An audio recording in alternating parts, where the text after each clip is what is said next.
La notion du civisme, du patriotisme dans un esprit de cohésion et de solidarité, c'est le camp des pionniers colonel Assimi Goïta qui vient de démarrer.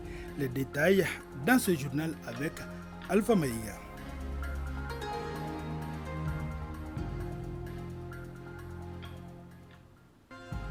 24 officiers supérieurs de l'école de guerre du Mali en deuxième région militaire.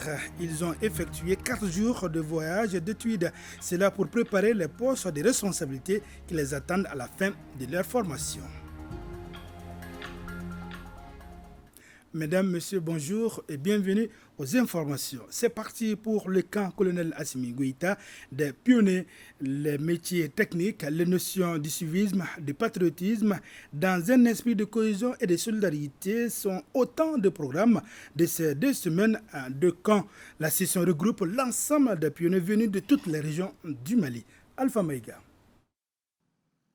Ici à Ganeguela, en commune sud du district de Bamako, les locaux de la direction générale du palais des pionniers abritent le camp Assimi Goïta des pionniers. La délégation ministérielle en charge de la question visite ainsi les différents ateliers, le site des loisirs et les dortoirs. Ils ont eu la chance, les pionniers, d'avoir ce grand bâtiment et qu'il faut qu'ils en tirent l'essence et qu'ils en fassent bon usage. Et à faire de ce palais un endroit attirant, propre, tranquille, où tous les jeunes du Mali voudront venir et passer des camps de pionniers ici. Ils sont 130 pionniers venus de toutes les régions du Mali et pendant 15 jours, offrir aux enfants et adolescents un environnement d'une culture de cohésion, de solidarité. Un camp de pionniers au sein du gouvernement, c'est l'amorce de vrais patriotes et c'est la mise en œuvre vraiment de la citoyenneté et c'est la souveraineté en marche. Nombreuses sont les autorités administratives et les anciens cadres pionniers à la cérémonie de lancement officiel du camp Assimi Goïta des pionniers du Mali. L'occasion est bonne pour saluer votre appui inestimable, sans lequel le présent camp n'aura pas été possible. Après 21 ans, depuis le camp national Maïmounaba en 2002 à Soufroulaye, enfin un camp national des pionniers. Quel soulagement! Rappelons que le mouvement pionnier du Mali a vu le jour en 1960 et c'est en 1994 qu'il changera de dénomination et devient Association des pionniers du Mali, toujours avec le même esprit, les mêmes bérets et foulards selon les catégories d'âge. Le tout dans la dynamique des 9 lois, parmi lesquelles le pionnier aime ses parents et se dévoue à son pays. Le pionnier est frère de tout Africain et ami de tous les jeunes du monde. Reste sa devise. Alpha Maïga. L'organisation fêtière de la jeunesse du Mali harmonise le violon. Le Conseil national de la jeunesse du Mali, CNJ Mali, en partenariat avec le ministère de la jeunesse et des sports, chargé de l'instruction civique et de la construction citoyenne, a tenu sa conférence nationale extraordinaire. Cette conférence nationale extraordinaire intervient suite à une crise multiforme que traverse l'organisation. Reportage signé Ibrahim Kaoukonate et Brema Koulibaly.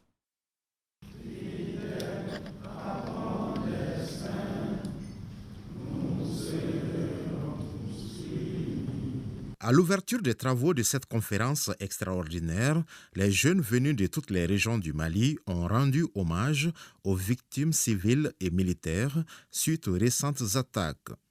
En entonnant l'hymne national et en observant 1 minute de silence à la mémoire des disparus. Cette conférence nationale extraordinaire du Conseil national de la jeunesse se veut l'unification de la jeunesse pour faciliter la tenue des états généraux et la refondation de la fêtière. Chers camarades, après une analyse responsable de la situation, les démembrements ont décidé de s'investir pour apporter leur contribution à l'apaisement et au retour à la normalité. Ils se sont donné vocation à tirer les enseignements de la énième crise qui, une fois de plus, fait courir un grand risque pour la survie de notre fêtière. Placée sous les signes de la mobilisation pour la citoyenneté active, cette conférence vise à assortir des opportunités durables pour la jeunesse. Chacun de vous ici présent, chacune de vous ici présente est en train de rentrer dans l'histoire parce qu'on retiendra en 2023 que quelque part vous avez apporté votre contribution à la stabilité, à l'apaisement et surtout à la recherche de mieux-être pour vos cadets. À la fin des travaux, des fortes recommandations sont formulées, parmi lesquelles la mise en place d'un comité de normalisation. Pour ce faire, la conférence donne mandat au ministère en charge de la jeunesse d'établir une liste nominative de 29 membres.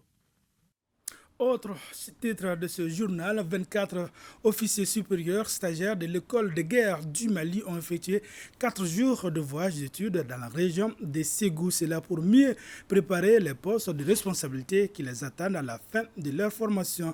Ce voyage d'études était conduit par le directeur des études supérieures interarmées de défense, le colonel-major Yacouba Sanogo. Des détails depuis la capitale de Balanzan, Ramata Konati.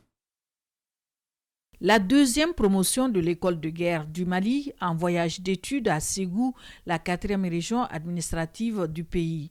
Pour cette promotion de 24 officiers supérieurs, dont 2 personnels féminins, il s'agit de toucher du doigt la situation sécuritaire de la région et de mieux cerner les réalités de certaines structures, les potentialités de la région, entre autres.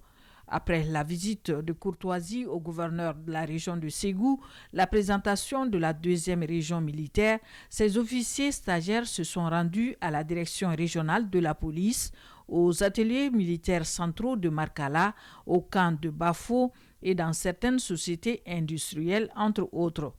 Les officiers, au sortir de leur école, puissent être déjà armés, déjà préparés à affronter les défis du moment. Ce voyage d'études conduit par le colonel-major Yacouba Sanogo s'inscrit dans le cadre des activités pratiques de formation et d'enseignement de l'école de guerre du Mali. Selon lui, ces échanges et visites ont permis aux auditeurs de faire le lien entre les connaissances acquises à l'école et leur mise en œuvre sur le terrain. Quant aux officiers supérieurs stagiaires, par la voix de leur porte-parole, colonel Ibrahim Samassa, ils se disent satisfaits de ce voyage d'études et félicitent le commandant de zone et l'ensemble des forces de défense et de sécurité ainsi que les autorités régionales pour leur engagement, leur détermination pour la sécurisation des personnes et de leurs biens. Cette visite est d'autant plus un honneur qu'à l'issue de votre cursus à l'école de guerre, vous serez ces officiers supérieurs désormais aptes à exercer le commandement au plus haut niveau. C'est pourquoi je remercie et salue votre direction et tous les membres du pôle d'enseignants et d'encadreurs de l'école de guerre du Mali pour les choix portés sur notre région. Cette deuxième promotion de l'école de guerre du Mali est composée uniquement d'officiers supérieurs maliens. Restons dans la région de Ségou. Elle totalise plus de 54 000 personnes déplacées internes, selon le directeur du développement social et de l'économie solidaire. L'État et ses partenaires mènent beaucoup d'actions pour assister ces personnes en difficulté.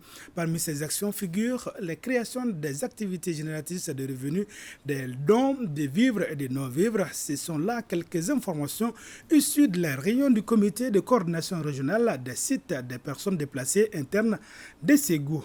Amidou Diallo pour les détails. La situation des personnes déplacées internes de la 4e région, les réalisations et les défis en matière de prise en charge de ces groupes cibles, tels sont les points saillants de cette réunion du comité de coordination régionale des sites des déplacés internes de Ségou. Une réunion qui se tient tous les 6 mois. Dans la région de Ségou, on a à peu près 54 371 personnes déplacées internes.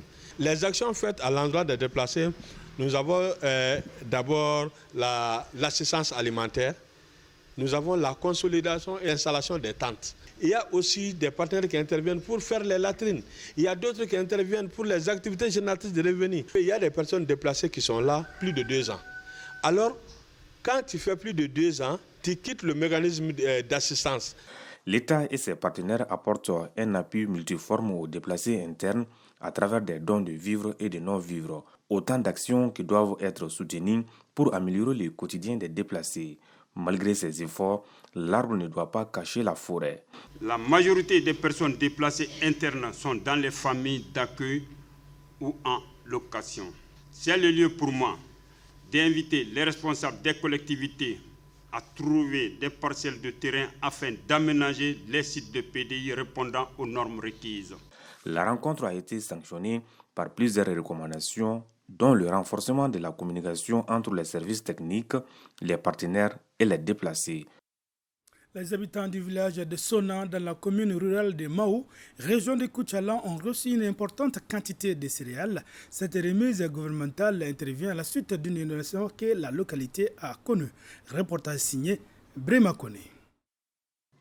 Suite à une inondation, le gouvernement, à travers les autorités régionales de Koutiala, remet 6,5 tonnes de céréales aux sinistrés du village de Sona dans la commune rurale de Mao. Ce don devra permettre aux bénéficiaires d'assouvir leurs besoins alimentaires pendant un certain temps. Une solidarité gouvernementale saluée à sa juste valeur par le maire de la commune rurale de Mao. Ce geste est le bienvenu à nos ressortissants et réellement de faire le même geste, que ce soit en termes de biens, que ce soit en termes de champs.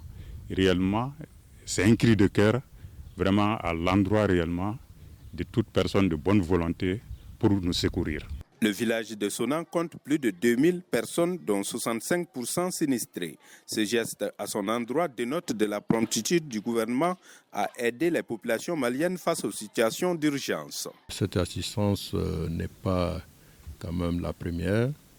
Et chaque fois qu'il y a eu des désastres de ce genre, l'État vient toujours en première position pour quand même montrer à la population que l'État est là et pour tout le monde.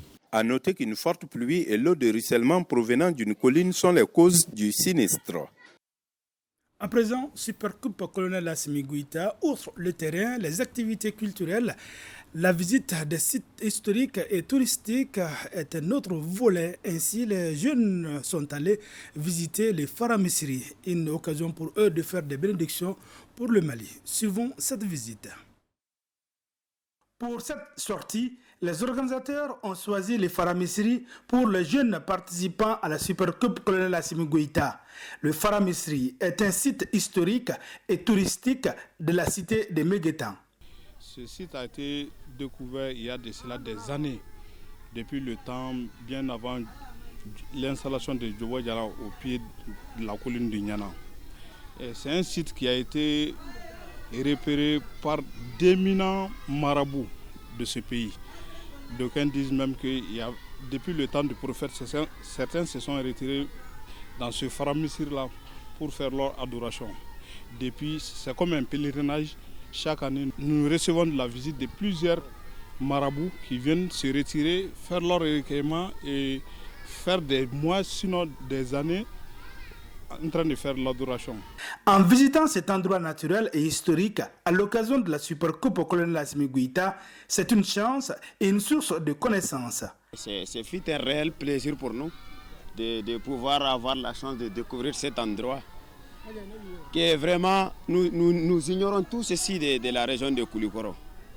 Venir trouver un endroit, disons, mystérieux en quelque sorte, parce que c'est une mosquée qui n'a pas été construite par l'homme, mais c'est venu juste comme ça de la nature, et venir trouver des personnes qui y vivent encore et qui continuent d'apprendre à lire le Coran, c'est vraiment une très grande chose pour nous. Les visiteurs du jour ont saisi l'occasion pour faire des prières et des bénédictions pour la Supercoupe colonel Assimi Goïta et pour le Mali. C'est une joie aussi, et c'est quelque chose que nous aurons la chance de raconter à nos enfants, de retour à nos amis, à nos familles, et disons même dans les années à venir à nos petits-enfants. Leur dire que vraiment, Koulikoro, c'est vraiment une région à aller découvrir. Ça a été utile. Tournoi Supercoupe Assimi Goïta, 3e édition. Les bénédictions qui sont faites ici, ces vœux sont généralement exaucés. Nous avons profité pour qu'ils viennent faire des vœux pour le Mali, pour eux-mêmes, et que ces vœux, nous sommes sûrs que ces vœux vont être exaucés. C'est la raison pour laquelle nous avons tenu à ce qu'ils soient là aujourd'hui. Que Koulikoro, vraiment, non seulement ils ont joué, mais ils ont pu découvrir ce que Koulikoro pouvait montrer au monde. Satisfaits de la découverte de Faramisri, les jeunes ont immortalisé l'instant à travers des prises d'images. On termine avec notre série à la rencontre des anciens de la Bénin artistique et culturelle. Partons maintenant à Nioro du Sahel avec notre reporter Moussa Diakité. Découvrons une ancienne de la Bénin artistique et culturelle de la localité. Elle s'appelle Fatmata Touré, une dame de 60 ans qui s'est donné corps et âme pour le développement de l'art et la culture à Nioro. À cause de sa maîtrise des pas de danse, Mor, Peul, Soniké et Bambara, et surtout sa voix perçante, la secrétaire à la retraite s'est vite fait remarquer à travers les semaines locales, régionales et les biennales artistiques et culturelles dans des disciplines comme le solo de chant, les ballets à thème et surtout dans l'orchestre moderne, d'où son sobriquet Fatim Orchestre. J'ai été très critiquée pour ce travail. Je n'ai jamais manqué de courage. Je l'ai fait pour Nioro. Je me sacrifie pour cette ville qui m'a vu naître. Pour être sélectionné pour la biennale, il faut être meilleur. J'ai été plusieurs fois sélectionnée par ma région comme chanteuse, comme danseuse et comme choriste de l'orchestre. Elle a participé à plusieurs biennales avec la troupe artistique et culturelle de la région de Caille depuis les années 1980. Malgré son âge, Fatim Touré a participé à la biennale artistique et culturelle Mopti 2023 en tant qu'actrice et personnel d'encadrement. Elle est une femme battante. Elle fait tout ce qu'on lui donne comme travail. Elle a porté haut le nom du quartier, de la ville de Nioro et de la région de Caille. Amoureuse de l'art et la culture, malgré ses maigres moyens, notre sexagénaire se prépare déjà pour la biennale artistique et culturelle Tombouctou 2025.